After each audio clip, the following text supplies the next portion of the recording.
Tiene la palabra el asambleísta José Chalá.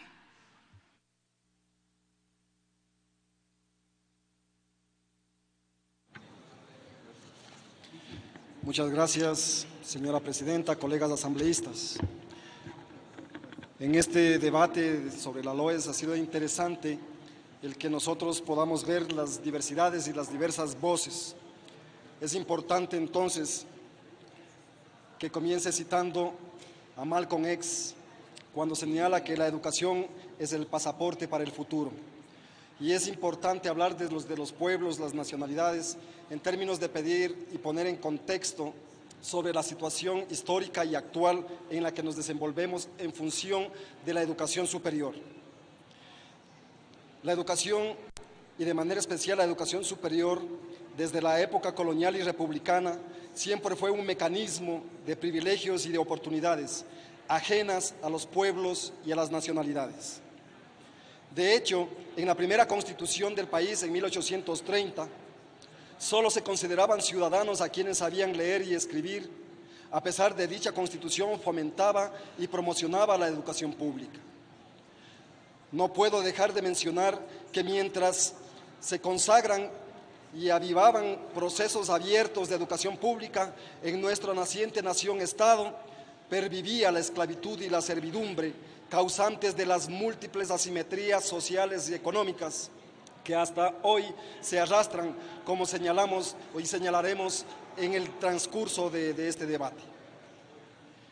En 1978, luego del retorno a la democracia, fue posible el derecho político al sufragio para las personas que no sabían leer ni escribir, y su mayoría pertenecían a los pueblos y nacionalidades que estaban en el sector rural y campesino.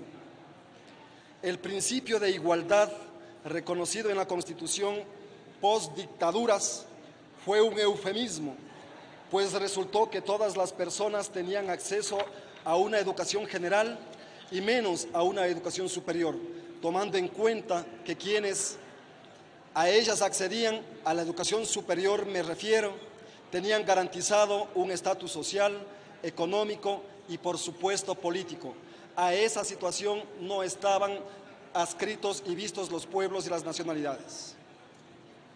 Para el caso específico de nuestros pueblos y nacionalidades, el racismo colonial y estructural los dejó por fuera del acceso a la educación superior y de alguna manera condenó a nuestros pueblos a un estado de subalternidad. A esta situación se sumó el hecho de que la gran universidad o el alma mater, con una perspectiva eurocéntrica, negó, inferiorizó, desconoció a los conocimientos diversos, a otras formas de conocer, a los sabores mismos de los pueblos, de las nacionalidades, que daban sentido a la propia existencia de estos pueblos. Este fenómeno de racismo epistemológico o esclavitud cognitiva es conocido como la colonialidad del ser, colonialidad del saber, muy ligada a la colonialidad del poder al que nosotros estamos aquí y ahora intentando romper. A pesar de los esfuerzos por cambiar esta realidad, no se ha tenido mayores resultados en lograr una verdadera equidad en cuanto al acceso a igualdad de condiciones para hombres y mujeres en el Ecuador. Esto se debe a que se ha entendido o no se ha entendido que es un problema estructural y que si no se dan soluciones estructurales desde la educación, no vamos a cambiar nada. Así de simple, a señores y señoras asambleístas. Si no se dan soluciones estructurales hacia el tema de la educación superior, visualizando a los pueblos y nacionalidades, no va a cambiar absolutamente nada.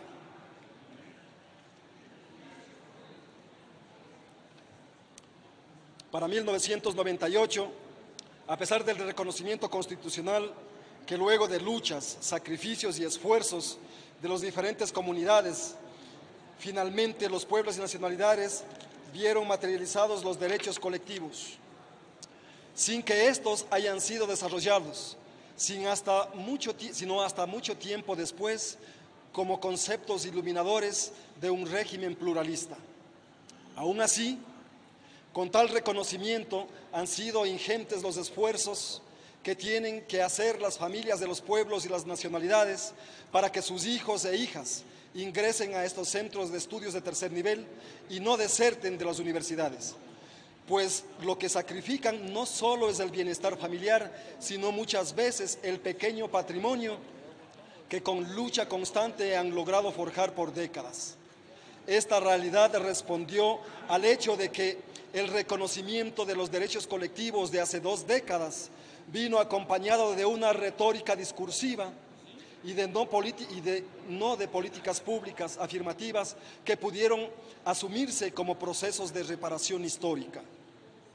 Como es conocido, en la vigente Constitución de 2008, esta reconoce el artículo 3, numeral 2, en el que señala que el Estado adoptará medidas de acción afirmativas que promuevan la igualdad real a favor de los titulares de derechos y que se encuentren en situación de vulnerabilidad.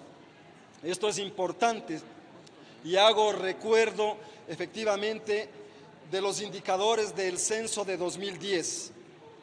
Apenas 6 de cada 100 personas afroecuatorianas mayores de 24 años alcanzó títulos de educación superior.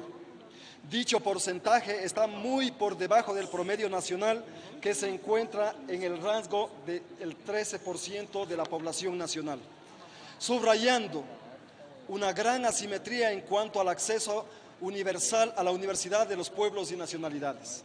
Más dramático aún son los indicadores que arroja este mismo censo en la formación de posgrados, que de una población de cerca de 500.000 afroecuatorianos mayores de 24 años, apenas 3.000 han obtenido títulos de cuarto nivel, lo que representa menos del 1%, exactamente el 0,3% del total de la población, mientras los que se identifican como blancos o mestizos superan el 3%.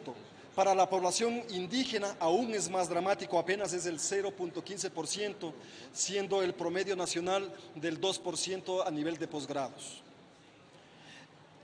En comparación al censo 2001, apenas se ha incrementado el 0,1% quienes han obtenido título de cuarto nivel. Estos porcentajes cuestionables en un país de derechos, de justicia, de pluralismo, de interculturalidad, solo pueden responder a una circunstancia: la ausencia de políticas focalizadas para los pueblos y las nacionalidades. Eso se llama, compañeros y compañeras asambleístas, racismo estructural de que todavía se vive.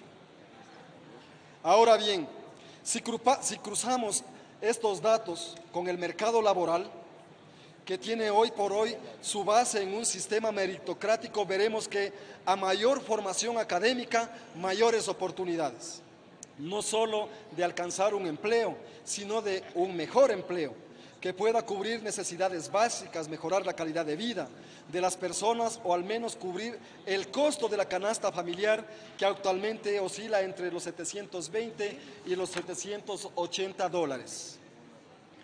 Desde esta perspectiva, colegas asambleístas, hacemos las correspondientes aportes a este proyecto de ley para ir profundizando el Estado social de derechos y justicia, para garantizar un mayor y mejor acceso a los jóvenes de los pueblos y nacionalidades a la educación superior.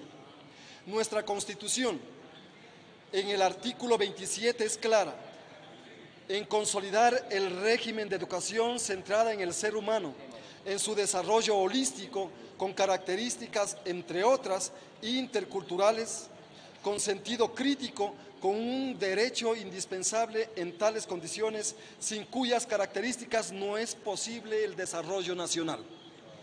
El enfoque intercultural de la reforma necesariamente cumplirá con dicho presupuesto y coadyuvará a fortalecer el modelo de Estado que nuestra Carta Fundamental consagra: el Estado intercultural, donde los pueblos y nacionalidades sean beneficiarios tanto de las garantías normativas como de los derechos, procurables únicamente a través de medidas de política de acción afirmativa.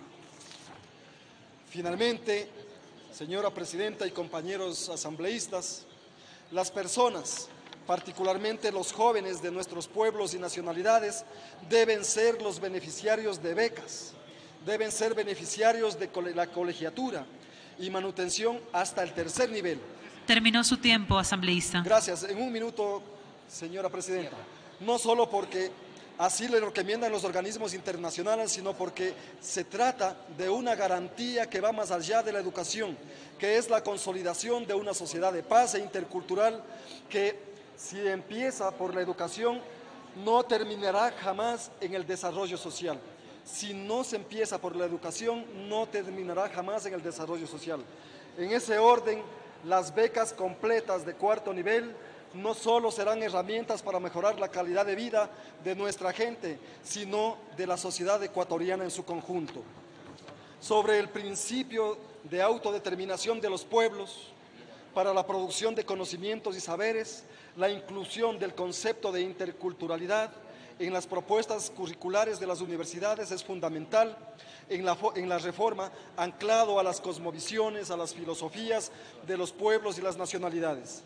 Colegas asambleístas, si no logramos acortar estas asimetrías históricas, sociales y económicas, los pueblos y las nacionalidades continuarán con la marca de lo que diría Frantz Fanon, de los condenados de la tierra. Muchas gracias, señoras y señores.